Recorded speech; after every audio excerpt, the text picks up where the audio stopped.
Hello everyone, मेरा नाम है साहिल। आज इस वीडियो में मैं आपको अपनी लाइफ स्टोरी शेयर करना चाहूँगा, जिसमें कि मैं अपने फियर्स, फेलियर्स प्लस इनसिक्योरिटीज़ के बारे में आपको बताऊँगा।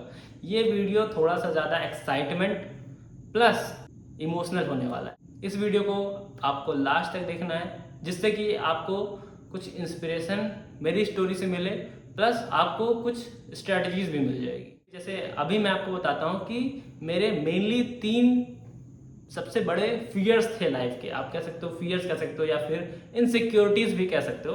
ठीक है, तो ये 3 चीज़ें थी जो मुझे अपनी लाइफ में पढ़ने से, आगे बढ़ने से बहुत ज़्यादा रोक रही थी। पहली थी फियर ऑफ पब्लिक स्पीकिंग। मतलब जब भी मुझे स्टेज पे बुलाया जाता था, जब भी मुझे ऐसा कुछ काम करना रहता था, जैसे प्रेजेंटेशन देना हो जिसमें ढेर सारे लोग मेरे सामने हो, तो पता नहीं क्या होता था, आवाज़ नहीं निकलती थी या फिर जो भी, कुल मिला के पब्लिक स्पीकिंग मेरे से बिल्कुल नहीं हो पाती थी। दूसरा जो सबसे बड़ा फियर था वो था पब्लिक एंजाइटी, सोशल एंजाइटी भी आप इसको कह सकते हो। और तीसरा सबसे बड़ा फियर था फियर ऑफ मीडियोक्रिटी।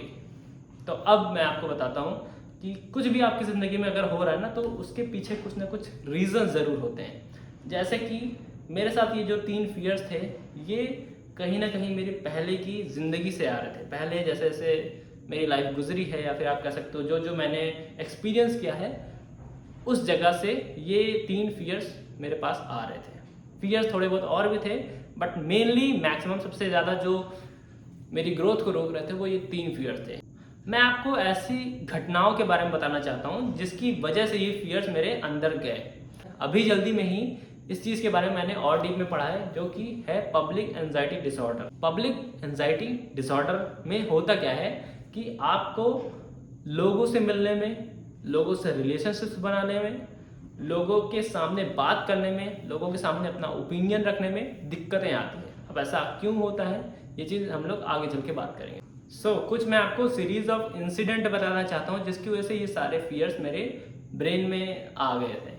तो सबसे पहला इंसिडेंट मुझे याद है कि 6th में टीचर ने मुझसे कहा कि तुम जाओ और आपको प्रेयर करवानी है।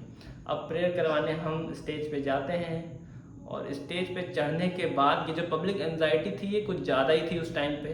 ठीक है, तो क्या होता है कि अजीब सा मैं फ्रीज हो गया वहाँ पे, पसीना ज़्यादा आने लगा, हार्ट बीट बहुत ज़्यादा तेज हो गई और कुछ भी आवाज़ नहीं निकली। जो प्रेयर करवानी थी, प्रेयर मुझे याद थी अच्छे से, मैं आराम से उसको करवा सकता था अगर भीड़ ना होती। तो अगर 2-4 लोग होते तो वहाँ पे मैं आराम से उस चीज़ को, प्रेयर को करवा सकता था। बट बिकॉज वहाँ पे लगभग 150 बच्चों से भी ज़्यादा थे, तो इतने ढेर सारे लोगों को देख के मेरा जो पब्लिक एंजाइटी वाला फियर था ये एक्टिवेट हो जाता है जब ज़्यादा लोग होते हैं, और बहुत ही अजीब से सिम्टम्स मुझे बॉडी में नज़र आने लगते हैं। जैसा कि सिम्टम्स के बारे में अभी हम लोग ने बात की कि पैर कांपने लगते हैं, हाथ कांपने लगते हैं, और फियर अजीब सा होने लगता है, दिल की धड़कनें बढ़ने लगती हैं, और ऐसे ही ढेर सारी चीज़ें मुझे होने लगते थे जब भी मैं स्टेज पे जाया करता था। तो 6 में क्या हुआ कि उस टाइम पे मैं प्रेयर करवा नहीं पाया। उस दिन मेरा काफ़ी ज़्यादा मजाक बना। जब हम लोग क्लास में जाने लगे, क्लास में पहुंच के भी सर ने भी मजाक बनाया, और जो हमारे साथ में रहते थे, जो हमारे साथ में पढ़ाई करते थे, उन्होंने भी बहुत ज़्यादा मजाक बनाया। अब ये एक इंसिडेंट हो जाता है। अब दूसरा इंसिडेंट आता है क्लास 7th में।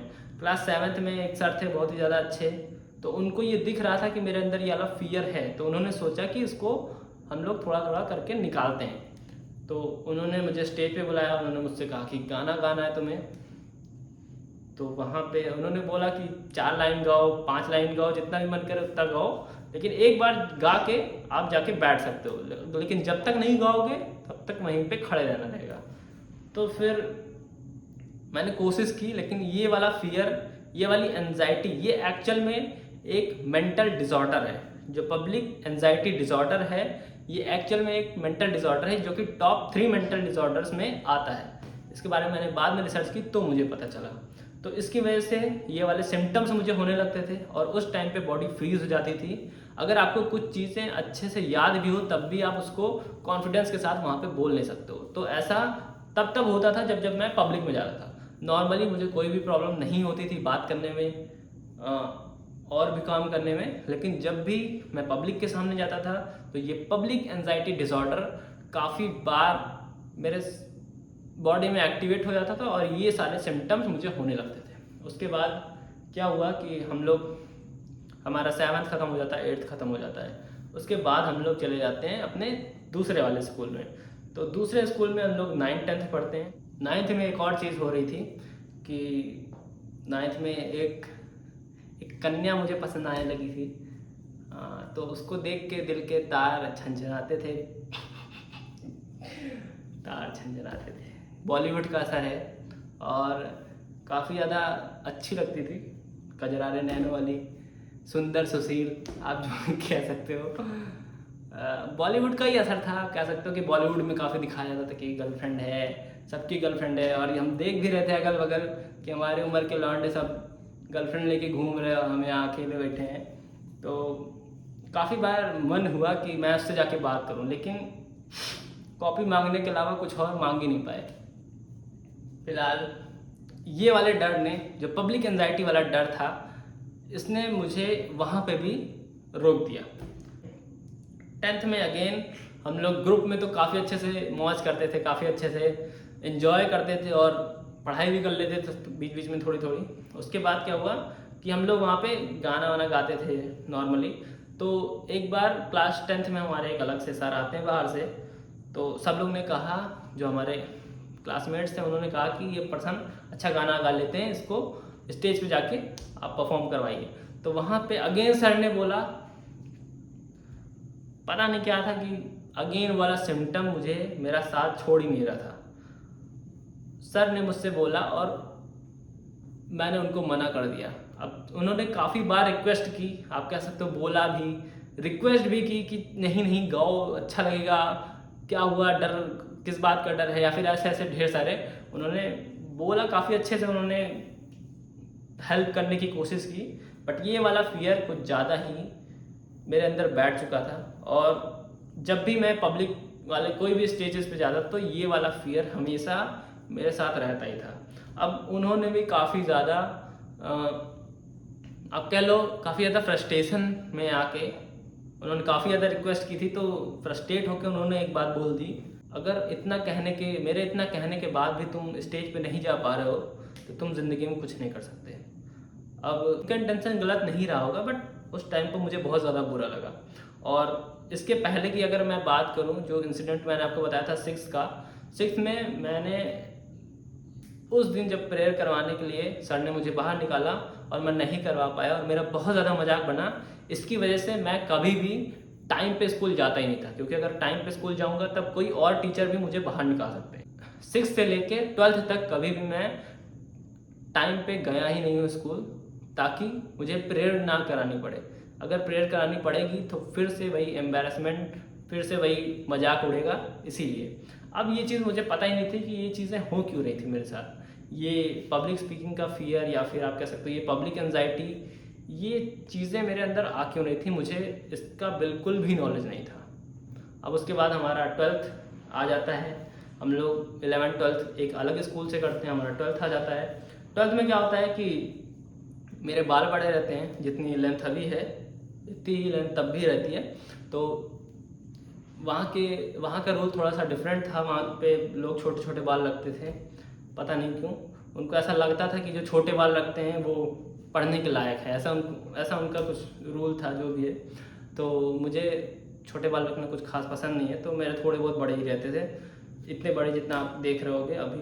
तो सर ने बुलाया मुझसे, उन्होंने मुझसे कहा कि 10-15 मिनट उनका भाषण हुआ और उसके बाद उन्होंने कहा कि तुम यहाँ क्यों पढ़ने आ रहे हो, तुम चले जाओ मुंबई और वहाँ पे हीरो बन जाओ। तुम्हारे जैसे लोग की यहाँ पे कोई ज़रूरत नहीं है और तुम्हारे जैसे लोग कुछ कर भी नहीं पाते हैं, इसीलिए स्कूल का नाम बर्बाद ना करो और तुम निकल लो यहाँ से, तुम्हारी कोई ज़रूरत नहीं है। तो अगेन घर पे आ गए और बुरा तो काफ़ी लगा, लेकिन उस टाइम पे कुछ कर भी नहीं सकते थे, टीचर थे वो हमारे। लेकिन मैं आपको यहाँ से एक बात बताना चाहता हूँ कि अगर आपके पास कोई अथॉरिटी है, आप किसी बच्चे को कुछ बता सकते हो, ठीक है। तो यहाँ पे ये होता है कि जब एक बच्चा छोटा होता है ना, तो वहाँ से वो अपने पेरेंट्स को, अपने टीचर्स को काफ़ी कुछ मानता है, क्योंकि उसकी ज़िंदगी में अभी मार्गदर्शन करने वाला कोई और नहीं होता। उसके पेरेंट्स करते हैं, उसके बड़े भाई बहन करते हैं, उसके टीचर्स करते हैं। तो वो आपको एक समझो अपने से काफ़ी ऊपर देखता है। ठीक है। और आप ही उस बच्चे को कुछ ऐसा बता रहे हो जिसकी वजह से उसका सेल्फ कॉन्फिडेंस खुद ही गिर जाए, तो ये चीज़ मेरे हिसाब से अच्छी बात नहीं होती है। फिलहाल उन्होंने भी ऐसा बोला। और एक और चीज़ थी, अब अगर आप मेरी लाइफ में देखो तो मैक्सिमम क्या होता था कि मेरा लगभग 8 घंटे स्कूल में, 3 घंटे ट्यूशन्स में जाता था और घर पे आके भी 1-2 घंटे होमवर्क जो स्कूल में पूरा मिला है उसका होमवर्क करना। अगर आप देखो तो मेरी लाइफ का 12-13 घंटा एक चीज़ में जा रहा था जो कि पढ़ाई, और मैं उसमें ही एवरेज था, उसमें ही मीडियोकर था। तो क्या होता है, काफ़ी लोग बोलते भी थे तुम ज़िंदगी में कुछ नहीं कर पाओगे, काफ़ी लोग घर वाले भी बोल देते थे क्योंकि पढ़ाई उतनी कुछ खास अच्छी थी नहीं। बट मेहनत करके मैंने 10th में मैंने 82% मार्क्स स्कोर किए थे।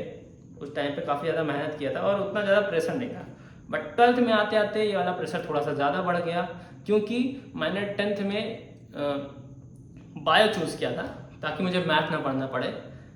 लेकिन मुझे क्या पता था कि बायो चूज़ करने के बाद फिजिक्स में पूरा मैथ, जो मैथ मैंने 10th में भी नहीं पढ़ी थी उसका तिगुना मुझे फिजिक्स में ही मिल गया था। अब उसका कोर्स, मुझे पहले से ही मैथ नहीं पसंद थी बट हम लोग को पकड़ा दिया जाता है बायो।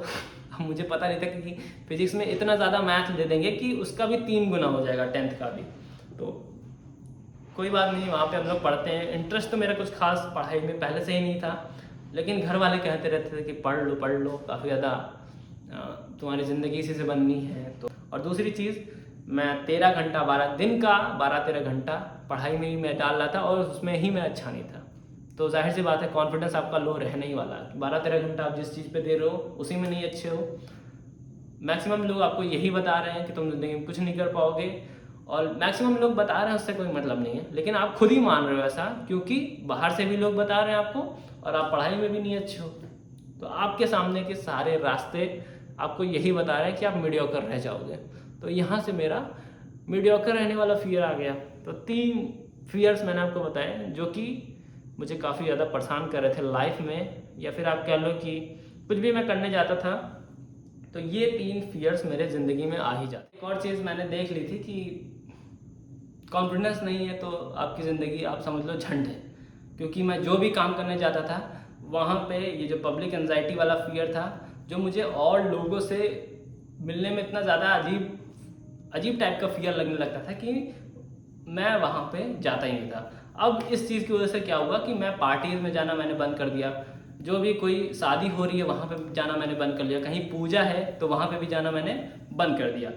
तो इस चीज़ की वजह से मेरे जो रिलेशनशिप थे और लोगों से वो भी ख़राब होने स्टार्ट कर दिए। अब आपको ये समझना पड़ेगा कि जो एक ह्यूमन होता है वो सोशल एनिमल है, ठीक है। अगर आपके दूसरे लोग के साथ रिलेशनशिप्स अच्छे नहीं रहेंगे तो आपको पब्लिक एंजाइटी आएगी ही। और मेरे इस फियर की वजह से मैंने वो सारे काम करने बंद कर दिए थे जिसकी वजह से मेरा पब्लिक स्पीकिंग का फियर ख़त्म हो, जिसकी वजह से मेरा जो पब्लिक एंजाइटी थी वो ख़त्म हो, ठीक है। और जो मीडियोकर वाला फियर था उसके लिए तो मैंने कुछ किया ही नहीं था।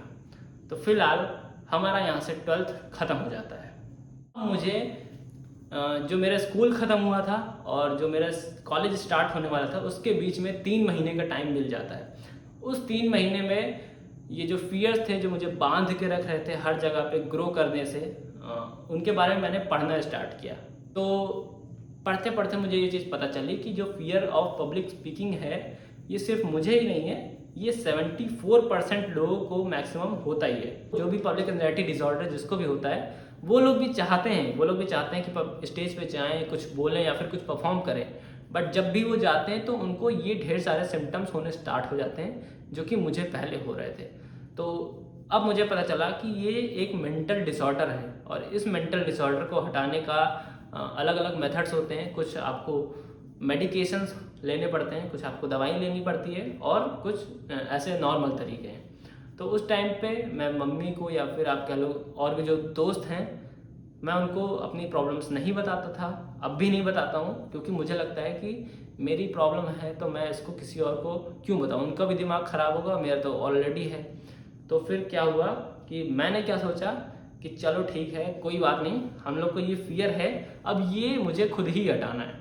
और मुझे उस आदमी से नफरत होने लगी थी जो कि मैं पहले था, 12th के पहले जो मैं था, क्योंकि ना उसके अंदर कॉन्फिडेंस था, ना वो स्टेज पे जाके परफॉर्म कर पाता था, ना ही वो लोगों से अच्छे से इंटरेक्ट कर पाता था, क्योंकि उसको पब्लिक स्पीकिंग का फियर था और पब्लिक एंजाइटी थी। काफ़ी अलग अलग चीज़ें आर्टिकल्स पढ़ने के बाद, काफ़ी यूट्यूब वीडियोज़ देखने के बाद मुझे एक चीज़ पता चली कि हाँ, अगर कोई भी फियर है तो इसको हटाने के लिए इसके एग्जैक्टली आपको डिफरेंट काम करना पड़ेगा। जैसे अगर डर लगता है स्टेज से तो स्टेज पे जाना स्टार्ट करो, अगर डर लगता है लोगों से मिलने में तो लोगों से मिलना स्टार्ट करो, अगर डर लगता है कोई भी नए इंटरेक्शन से तो वही इंटरेक्शन करना स्टार्ट करो। अपने आप को लगातार आपको ऐसी सिचुएशंस में डालना है जो कि आपके लिए बहुत ज़्यादा अनकंफर्टेबल हो, जिससे कि आपका ये जो फियर है ये धीरे धीरे निकलता जाए। अब यहाँ पे आपको करना क्या है, आपको ग्रेजुअली अपने जो फियर को है उसको हटाना स्टार्ट करना है। उन 3 महीनों में मैंने एक और चीज़ सीखी थी, उसका नाम है, उस ट्रिक का नाम है fake it till you make it. Fake it till you make it में क्या करते हो, अगर आपको किसी की तरह बनना है तो आप उस तरीके से रिएक्ट करना स्टार्ट करते हो, आप उस तरीके से दिखना स्टार्ट करते हो, उसके बाद आप धीरे धीरे वैसे बन जाते हो। तो मैंने स्टार्ट किया अपने आप को एज आप कह सकते हो कि एक्सट्रोवर्ट पर्सन। उसको दोस्त बनाने में कोई डर नहीं लगता, वो डायरेक्ट ही आपसे जाके बात कर सकता है कि हेलो ब्रदर कैसे हो, ठीक है। तो इस टाइप का, तो अब मुझे समझ में आ गया था, मेरा गोल यही था कि मुझे एक एक्सट्रोवर्ट बनना है, ठीक है। आप एग्जैक्टली अपनी आइडेंटिटी में चेंज तो नहीं कर सकते हो, बट हाँ थोड़ा थोड़ा आप वहाँ पे अपग्रेड जरूर कर सकते हो। तो मेरी एक्चुअल पर्सनालिटी तो आप कह सकते हो नहीं है एक्सट्रोवर्ट टाइप की, लेकिन वहाँ पे मैंने रिएक्ट करने से स्टार्ट किया कि अब मैं एक एक्सट्रोवर्ट पर्सन हूँ। तो वहाँ पे डायरेक्ट जाके लोगों से इंटरेक्ट करना स्टार्ट किया। तो शुरुआत में ही मैंने 7-8 दोस्त पहले दिन में ही वहाँ पे बना डाले, और ऐसे करते करते मेरी क्लास में ढेर सारे लोग मेरे को जानने लगे। तो अब यहाँ की चीज़ें मेरे लिए थोड़ी सी आसान हो गई थी। अब मैंने क्या सोचा कि अब मुझे क्या करना है कि बाहर के लोगों से भी इंटरेक्ट करना है। तो वहाँ से मैंने चाय वालों से इंटरेक्ट करना स्टार्ट किया। मैंने जो रिश्तेदारों से मैं नहीं मिलने जाता था तो वहाँ पे उनके घर जाना स्टार्ट किया, नॉर्मली ही, भले कुछ काम हो या ना हो, घुस जाओ। क्योंकि मुझे बहुत ज़्यादा डर लगता था। पहले मैं रिश्तेदारों के यहाँ शादियों में नहीं जाता था, वहाँ जाना स्टार्ट किया। पूजा वूजा में नहीं जाता था, वहाँ जाना स्टार्ट किया। और कोई भी पब्लिक गैदरिंग अगर हो रही है तो कोई दिखे ना दिखे हम जरूर घुस जाते थे। अब जिस काम से पहले बहुत ज़्यादा नफरत होती थी, अब मुझे पता चल चुका था अगर मुझे आगे ज़िंदगी में ग्रो करना है ना, तो ये जो पब्लिक एंजाइटी वाली चीज़ है इसको हटाना पड़ेगा। क्योंकि आपकी ग्रोथ में आपको लोगों से रिलेशन बनाने आने चाहिए, बहुत ज़्यादा इंपॉर्टेंट है। अब क्या हुआ था, जैसे मैंने आपको एक इंसिडेंट बताया था, जब मुझे एक लड़की पसंद आई थी, मैंने सोचा उससे बात करूं लेकिन बात नहीं कर पाया। तो इस चीज़ की वजह से एक और काम किया। इसके पहले 12th के पहले मेरी कोई फीमेल फ्रेंड नहीं हुआ करती थी, मैंने फीमेल फ्रेंड्स बनाना स्टार्ट किया, और जो पुराने दोस्त थे उनसे भी और ज़्यादा इंटरेक्शन करना स्टार्ट किया, ठीक है। अगर आप एक लड़के हो तो आपको फीमेल से इंटरेक्शन करना बहुत ज़्यादा इंपॉर्टेंट है, क्योंकि आप कहीं भी जाओगे आपको लड़कियाँ वहाँ मिलेंगी। हो सकता है आपके बॉस जो हों वो लड़की हों, जो वो एक गर्ल हो, ठीक है। तो अगर आप एक लड़की हो तब भी आपको लड़कों से इंटरेक्ट करना बहुत ज़्यादा इंपॉर्टेंट है, क्योंकि आप जहाँ भी जाओगी आपको भी हर जगह लड़के मिलेंगे। तो मैं चाहूँगा कि आप वो वाला इंटरेक्शन भी ज़रूर बनाओ। अभी हम लोग ने बात कर ली है कि मैंने अपने पब्लिक एंजाइटी वाले फियर को कैसे दूर किया। अब हम लोग बात करते हैं कि ये जो फियर ऑफ मीडियोक्रिटी था इसको मैंने कैसे दूर किया। फियर ऑफ मीडियोक्रिटी जो था उसका रीज़न ये था कि इसके पहले मैं ज़िंदगी में ऐसा कुछ नहीं कर पा रहा था जिसकी वजह से मैं बोल सकूं कि इस चीज़ को मैंने बिल्ड किया है। कुल मिला के मैं अगर आपको सिंपल शब्दों में बताऊं तो मैंने खुद पे काम करना स्टार्ट नहीं किया था उसके बारे में, क्योंकि मैक्सिमम टाइम मेरा जाता था पढ़ाई लिखाई में, जिस चीज़ में मेरा इंटरेस्ट भी नहीं था। तो अभी मैंने क्या स्टार्ट किया, मेरी बहुत पहले से तमन्ना थी कि मैं जिम जाऊँ, लेकिन 12th के पहले मुझे नहीं जाने दिया जाता था, और 12th जैसे ही कंप्लीट हुआ तो मेरा एक ही गोल था, मुझे जिम ज्वाइन करना है। जो उन 3 महीनों में मैंने जिम भी कस के किया है बढ़िया से। तो वहाँ पे मैंने जिम स्टार्ट किया, अपनी बॉडी पे काम करना स्टार्ट किया, ठीक है, अपने माइंड पे भी। अगर आप बॉडी पे काम कर रहे हो ना तो वो उसका फ़र्क आपको अपने माइंड पे भी दिखना स्टार्ट होगा। तो अभी आपको पता चल जाता है कि हाँ आप खुद पे काम कर रहे हो। खुद पे काम करोगे तो आपका सेल्फ कॉन्फिडेंस और इंक्रीज होगा, ठीक है। अब उस टाइम के दौरान मैंने एक्सरसाइजेस की सारी नॉलेज ले ली, डाइट कैसे करते हैं उन सारी की सारी नॉलेज ले ली, सारी चीज़ें मुझे समझ में आ गई थी। एक मसल जो होती है वो कैसे काम करती है, ये सारी चीज़ों के डीप में नॉलेज मैंने ले ली थी, क्योंकि अब मुझे इस चीज़ में इंटरेस्ट आया था। यहाँ से एक और चीज़ पता चली कि अगर जो भी काम आप कर रहे हो ना उसमें आपका इंटरेस्ट होगा तो आप बहुत ज़्यादा उसमें आगे जा सकते हो, लेकिन अगर वही काम करोगे जिस चीज़ में इंटरेस्ट नहीं है तो बहुत ज़्यादा आगे नहीं जा सकते। जैसे कि पहले मैं पढ़ाई कर रहा था और उसमें इंटरेस्ट नहीं था तो वहाँ पे कुछ खास रिजल्ट नहीं आ रहे थे, बट क्योंकि जिम मैंने स्टार्ट किया जिसमें मेरा इंटरेस्ट भी था तो वहाँ से जिम में 90% जितने लोग आते थे ना उससे ज़्यादा नॉलेज मैं रखता था। चाहे आप एक्सरसाइज की बात कर लो, चाहे आप डाइट की बात कर लो, चाहे टेंडेंस, लेगामेंट, मसल्स की बात कर लो, अलग अलग मसल्स के नाम भी मुझे याद थे। कुल मिला के इस चीज़ में इंटरेस्ट था तो मैंने ये सोचा कि अब हम क्या कर सकते हैं, अब हम 4 साल के अंदर फिटनेस इन्फ्लुएंसर बन सकते हैं, जिससे कि यहाँ से मेरी एक इनकम सोर्स भी हो जाएगी। तो मुझे ये काम में पसंद आ रहा था, इस काम में मेरा दिल लग रहा था और मैंने ये चीज़ डिसाइड कर लिया था कि अब मैं इसी में फिटनेस इन्फ्लुएंसर बन जाऊँ। तो यहाँ से मुझे समझ में आने लगा कि हाँ अभी तो अपन ज़िंदगी में कुछ कर लेंगे, बहुत अच्छा कर लेंगे। तो फिर वहाँ से ये मीडियोक्रिटी वाला जो फियर था ये हटाने लगा। कुल मिला के यहाँ से मैंने 2 अपने फियर, जो पब्लिक एंजाइटी वाला फियर था और मीडियोक्रिटी वाला फियर था, इन दोनों फियर्स को मैंने हटा दिया। अब बात आती है तीसरे फियर की, जो कि है फियर ऑफ पब्लिक स्पीकिंग। तो क्या हुआ कि एक बार की बात है, हम लोग क्लास में बैठे थे और मैम का पढ़ाने का मन नहीं कर रहा था, तो मैम ने बोला कि जिसको भी चुटकुल्ला मारना है आप लोग चुटकुल्ला मारो, जिसको भी गाना सुनाना है गाना सुनाओ, और जिसको भी शायरी वायरी करनी तो शायरी वायरी करो। तो 1-2 लोग ने परफॉर्मेंस दी तो फिर मैंने अपना हाथ उठाया कि मुझे भी गाना है। मैंने उस दिन परफॉर्म किया और उस दिन के बाद क्या हुआ, जो पब्लिक स्पीकिंग वाला फियर था ये कम होने लगा। एक बार वहाँ पे परफॉर्मेंस देने के बाद थोड़ा बहुत रिलीफ मिला, जो कि पहले बहुत ज़्यादा डर लगता था, अभी वाला डर कम होने लगा था। ठीक है, आपको जिस भी चीज़ से डर लगता है जस्ट उस काम को धीरे धीरे ग्रेजुअली आपको करना स्टार्ट करना पड़ेगा, धीरे धीरे वो ख़त्म हो जाएगा। अब दूसरी चीज़ मुझे याद है कि हमारे कॉलेज में फ्रेशर्स आ रहा था। फ्रेशर्स में लोग पार्टिसिपेट करने जा रहे थे, तो मेरे दोस्त भी जा रहे थे, तो उन्होंने मुझसे बोला कि तुम भी कर लो। तो मैंने सोचा कि और कुछ तो आता नहीं है, चलो एक गाना ही गा आते हैं। तो वहाँ पे हमें अपनी सिंगिंग की परफॉर्मेंस भी हो जाएगी और ये जो पब्लिक स्पीकिंग का फियर है ये भी चला जाएगा। तो हम जाते हैं वहाँ पे सिंगिंग का परफॉर्मेंस देने। उतनी अच्छी परफॉर्मेंस हमारी वहाँ पे नहीं होती है।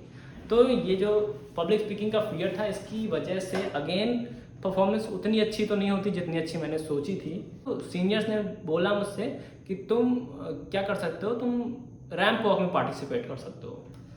तो मैंने सोचा कि चलो ठीक है, अगर इस सिंगिंग नहीं हो पा रही है तो रैंप वॉक कर लेते हैं, क्योंकि उसमें भी पब्लिक स्पीकिंग ही करना है, लोगों के सामने ही जाना है, एक बड़ी ऑडियंस के सामने ही जाना है, जिससे कि मेरा फियर ख़त्म होगा। अब उस टाइम पे मैं बहुत ही ज़्यादा डेस्परेट था कि मुझे कैसे भी करके ऑडियंस के सामने जाना है। रैंप वॉक के हम लोग प्रैक्टिस करते हैं, सीनियर्स काफ़ी ज़्यादा सपोर्टिव थे, सीनियर्स ने काफ़ी ज़्यादा सपोर्ट किया और हम लोग की परफॉर्मेंस का टाइम आ जाता है। अब जैसे हम लोग की परफॉर्मेंस का टाइम आता है तो हम लोग जाते हैं परफॉर्म करने। तो मेरा नंबर था 6th वाला। जैसे ही 5th वाला चला जाता है तो अगेन मेरी बारी आने वाली थी और मेरी हालत फिर से ख़राब होने लगी। वही जो सिम्टम्स आपको मैंने बताए थे वो अगेन आने लगे, लेकिन इस बार तो मैंने सोच लिया था कि मुझे करके रहना है।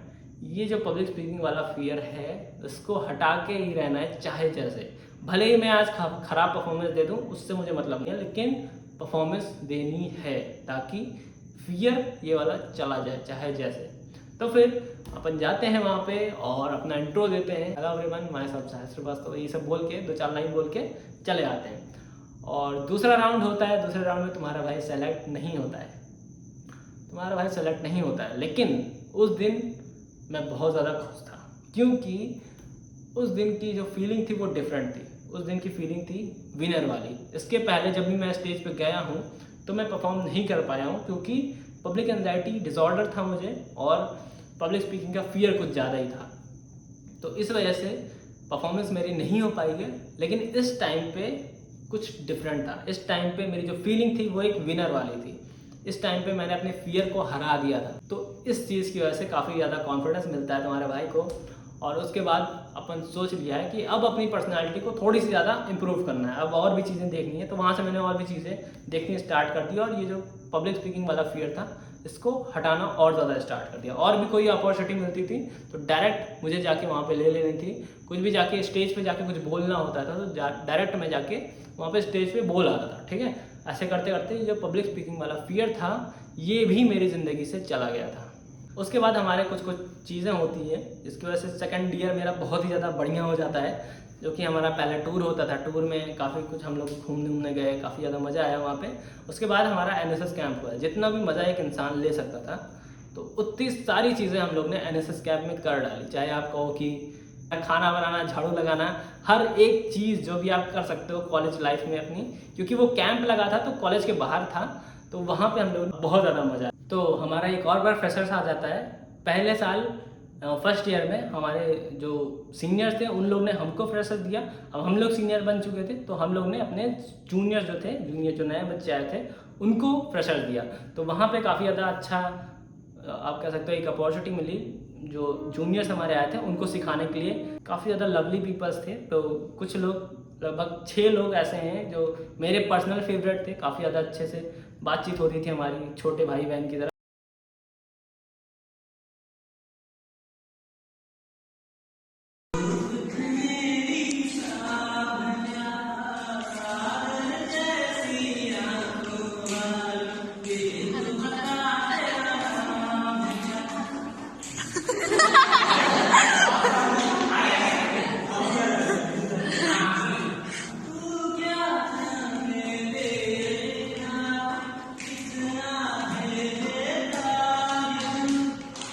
वहाँ से हमारा फ्रेशर्स ख़त्म होता है और उसके बाद अब मैं आपको बताता हूँ कि आपकी पर्सनैलिटी में थोड़ा सा चेंज करना है। थोड़ा सा नहीं, एक्चुअली चेंज काफ़ी ज़्यादा है। लेकिन हाँ, जो मैंने अपने फियर्स को हटाया, या फिर आप कह सकते हो जो मैंने अपने पर्सनैलिटी पे काम किया, पर्सनल डेवलपमेंट किया, उसकी वजह से हुआ क्या। तो पहले मेरे पास कॉन्फिडेंस नहीं हुआ करता था, अभी करंटली काफ़ी ज़्यादा कॉन्फिडेंस आ चुका था। ठीक है, पहले थोड़ा मीडियोकर टाइप का लगता था कि क्या करेंगे ज़िंदगी में, कैसे करेंगे। अभी पता चल चुका था कि काफ़ी कुछ कर सकते हैं। ठीक है, काफ़ी ढेर सारी चीज़ें अपनी लाइफ में है जिसको हम परफॉर्म कर सकते हैं। कि देखो, मेरी क्लास में 600 बच्चे थे। जो मेरा फर्स्ट ईयर जब मैं एडमिशन लिया मैंने, तो 600 बच्चे थे, बट स्टेज पे जाने वाले सिर्फ और सिर्फ 20-30 ही थे। तो अब इससे आप क्या समझते हो? अगर आपको ज़िंदगी में डिफरेंट रिजल्ट्स चाहिए तो आपको डिफरेंट चीज़ें करनी पड़ेगी। अब वो जो बच्चे स्टेज पे नहीं जा रहे थे, अगर कभी उनको स्टेज पे भेज दिया गया या फिर उनको किसी कंपनी में कह दिया गया कि प्रेजेंटेशन दो, तो शायद वो उतना अच्छा नहीं दे पाएंगे। अगर आप भी नहीं जाते हो स्टेज पे तो जाना स्टार्ट करो यार, बहुत तगड़ी चीज़ है। आप जाओगे तो आपका कॉन्फिडेंस बूस्ट होगा और काफ़ी ढेर सारी चीज़ें मिलेगी। उसके बाद मैं आपको बताता हूँ कि इसके पहले मैं लड़कियों से बात करने में उतना कंफर्टेबल नहीं था, बट अभी कंफर्टेबल हो चुका था। एक ऐसा टाइम हुआ करता था जब तुम्हारे भाई को डर लगता था एक लड़की से बात करने में। ठीक है, कॉपी मांगते रह जाते थे सिर्फ। और इन 4 सालों में मुझे लगभग 9 प्रपोजल्स आए। ठीक है, लड़कियों की तरफ से। ऐसी बात है, लड़कियाँ करेंगे। अब यहाँ पे क्या होता है कि इसके पहले मुझे पता ही नहीं था कि यार जो शूर्पणखा वाला इंसिडेंट हुआ था ना, जब जो लक्ष्मण जी थे उन्होंने शूर्पणखा की नाक काट दी थी, तो मुझे लगता था उसके बाद लड़कियों ने प्रपोज करना ही बंद कर दिया।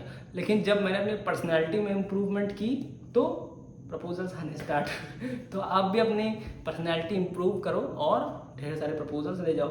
ठीक है, हमने सेकेंड ईयर के बाद कंटेंट क्रिएशन स्टार्ट किया था, और क्यों स्टार्ट किया था इसको आपको पता चलने वाला है ये नेक्स्ट वीडियो में। ठीक है, नेक्स्ट वीडियो में मैं इस चीज़ को अच्छे से बताऊंगा मैंने कहाँ से स्टार्ट किया। तब तक के लिए इस चैनल को सब्सक्राइब कर दीजिए। कौन कौन से फेलियर्स आपने देखे और उस फेलियर से आपने क्या क्या सीखा, ये सारी चीज़ें आपको कमेंट में लिख के बतानी है, जिससे कि हमारी जो फैमिली है वो थोड़ी सी ज़्यादा बढ़े और यहाँ पे और लोग भी ग्रो करें।